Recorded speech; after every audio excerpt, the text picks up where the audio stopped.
dans la grâce du Seigneur. Depuis le lundi, nous ne cessons de vous exhorter sur la foi. Jésus a dit à Marthe, il a dit à Marie sa sœur, ne t'ai-je pas dit que si tu crois, tu verras la gloire de Dieu? Ce qui veut dire que s'il n'y a pas la foi en place, vous ne pouvez pas voir la gloire de Dieu. Alléluia. Il a dit, ne t'ai-je pas dit que si tu crois, tu verras la gloire de Dieu? Donc quand nous croyons, nous verrons la gloire de Dieu.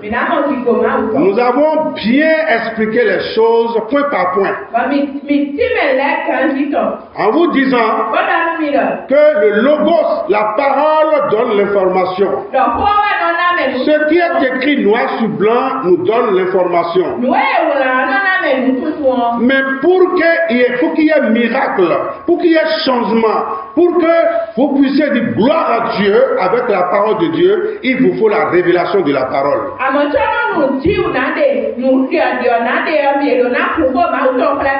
L'apôtre Paul a dit, car la foi vient de ce qu'on entend. Alléluia. Donc, qu'on veut voir, nous devons expliquer, nous devons donner l'information à partir du logos, de la parole écrite.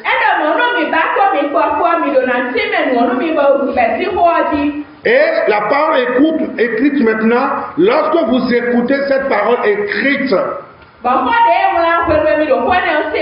il y aura le travail de l'Esprit de Dieu qui va vous aider à recevoir la compréhension, la révélation de quelque chose que Dieu veut faire dans votre vie à partir de la lumière que vous avez reçue de la parole prêchée.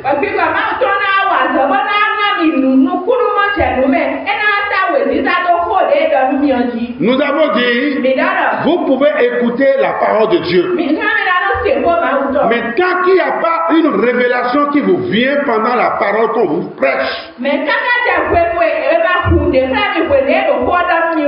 n'y aura pas de changement, il n'y aura pas de transformation, il n'y aura pas de guérison. Même la guérison, il faut la voir dans la parole de Dieu avant de la posséder. Très important. Et hier, nous avons parlé sur la pêche miraculeuse de Pierre.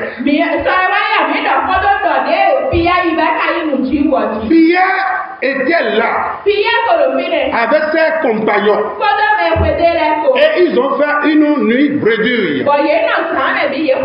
Ils n'ont rien pris comme poisson, rien. Ils n'ont rien pêché. Et le matin, dans la journée, ils sont en train de préparer leur filet pour aller se reposer. Et la Bible témoigne que Jésus-Christ est venu au bord du lac et il a prêté la barque de Pierre pour s'en servir comme micro. Et quand il a fini de prêcher, d'enseigner la parole du royaume à la foule, maintenant, jusque-là, il n'y a pas eu pêche miraculeuse. Parce que Pierre n'a rien reçu comme la révélation. La parole doit se mettre au mouvement. Tant que la parole ne se met pas au mouvement, on ne peut pas avoir la révélation. Donc tout le temps que Jésus a fait au bord du lac, sans parler à Pierre comment il va pêcher pour prendre des gros poissons, alors Pierre n'a rien pêché comme poisson. Jésus est la parole présente au bord du lac. Et la parole qui a pris chair, qui est Jésus-Christ, va lui parler, va lui révéler le milieu, là où se trouve beaucoup d'eau, c'est là où il va jeter son filet pour pêcher des poissons.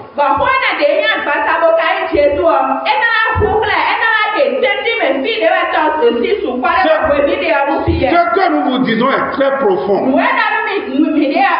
Quand Jésus a commencé par parler à Pierre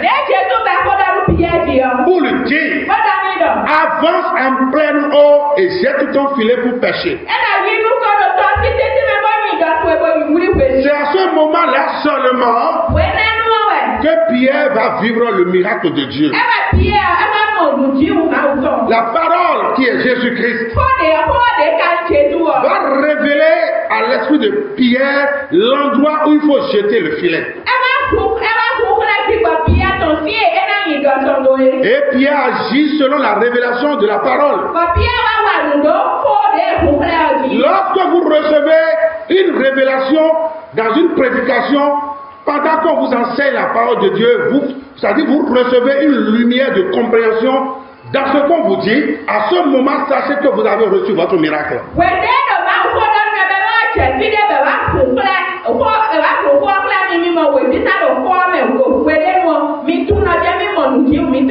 Sinon, vous allez écouter pendant 2 heures de temps la parole de Dieu, sans que rien ne change en vous.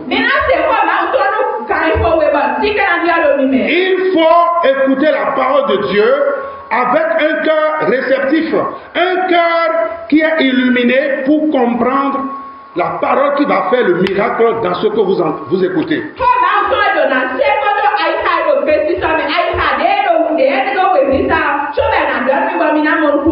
Si vous ne recevez pas de révélation, vous ne pouvez jamais avoir la foi en place.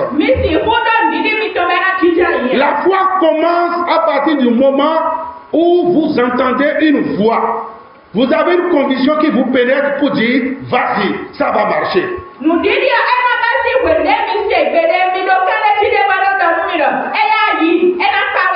Je me rappelle un jour, c'était à Benga, et il y avait beaucoup de miracles qui se passaient par les mains.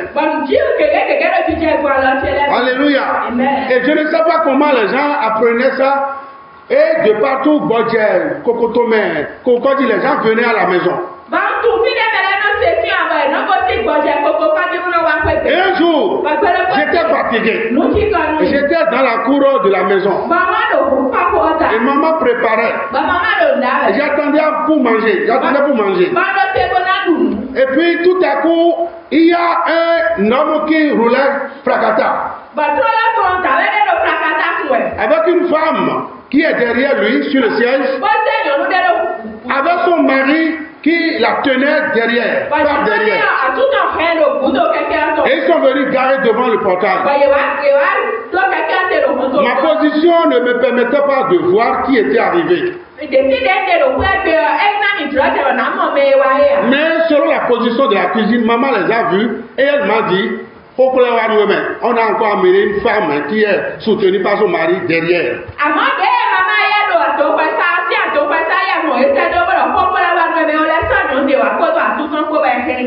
Et j'ai dit, Seigneur, mais je suis quand même fatigué. Mais pas de problème. Je vous le dis devant le Seigneur. Lorsque le mari et la femme sont rentrés dans la maison, aussitôt que mes yeux ont vu la femme dans son état, j'ai reçu la révélation de la guérison. La foi qui va guérir cette femme automatiquement est venue dans mon esprit.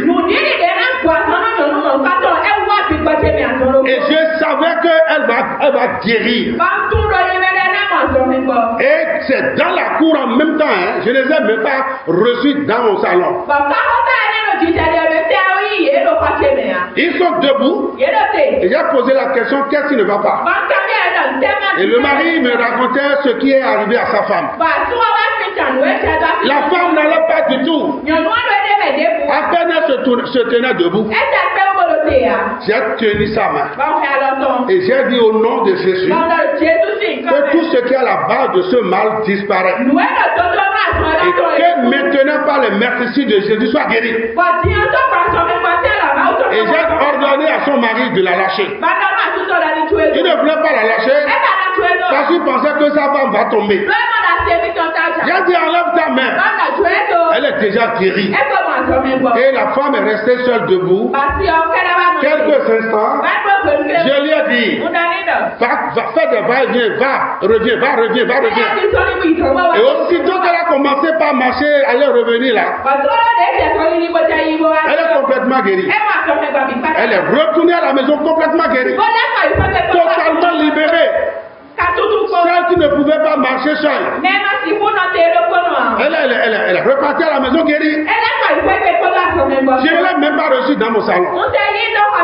C'est dans la cour de la maison que cela s'est passé. Parce que j'ai déjà reçu la conviction que celle qui vient d'arriver va retourner sans qu'on ne la tienne encore. Un autre jour, Maman Gadi a témoin, c'est sa nièce. La soeur Disso. Sa nièce qu'on appelle Disso. C'est comme ça qu'elle aussi a été ramassée chez la religion là. Hein, des blancs. Vas-y.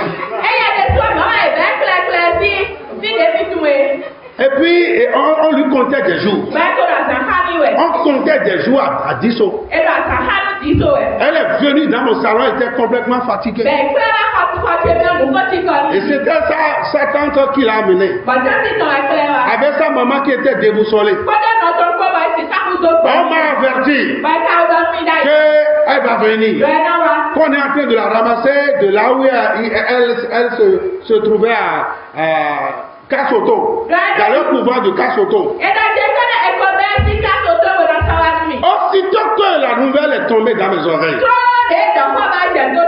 il y a une force qui m'a saisi. Et je savais que quand elle va venir, elle ne mourrait pas. Et c'est ce qui s'est passé. J'ai prié pour Disso. J'ai prié pour elle. Et encore on l'a menée, j'ai prié pour elle. Après j'ai commencé quelques entretiens avec elle pour que sa foi soit solide. Elle vit encore jusqu'à aujourd'hui. Combien de personnes ici connaissent Disso? Combien?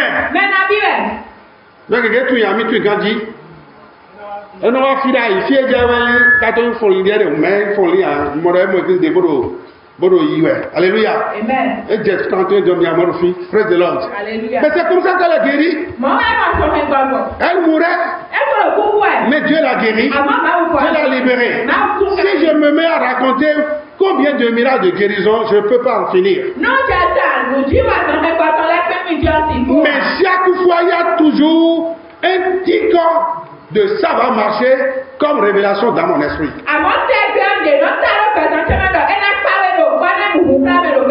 Avec le verset que Dieu m'a donné comme verset de ministère. Alléluia. Amen. Donc il ne suffit pas seulement de tenir la Bible écrite en main. Il ne suffit pas seulement de venir s'asseoir, écouter une voix qui vous parle de façon générale. Lorsque la parole est prêchée, vous devez vous attendre à quelque chose qui doit se passer avec vous.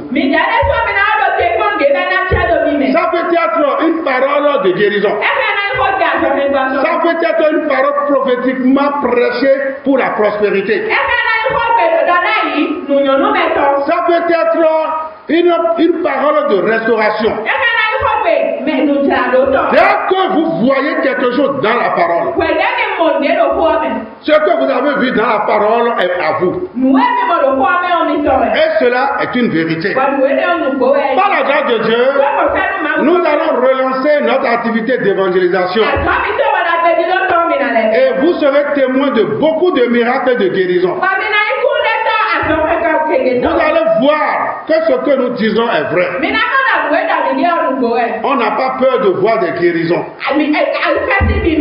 Parce que nous croyons à la promesse de Dieu qui est oui et amen.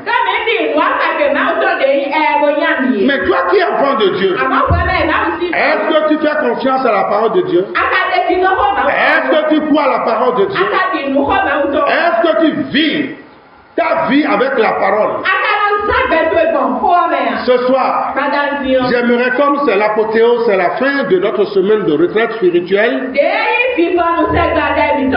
je vais aborder le dernier chapitre, c'est-à-dire le dernier sujet, toujours dans le domaine de la foi,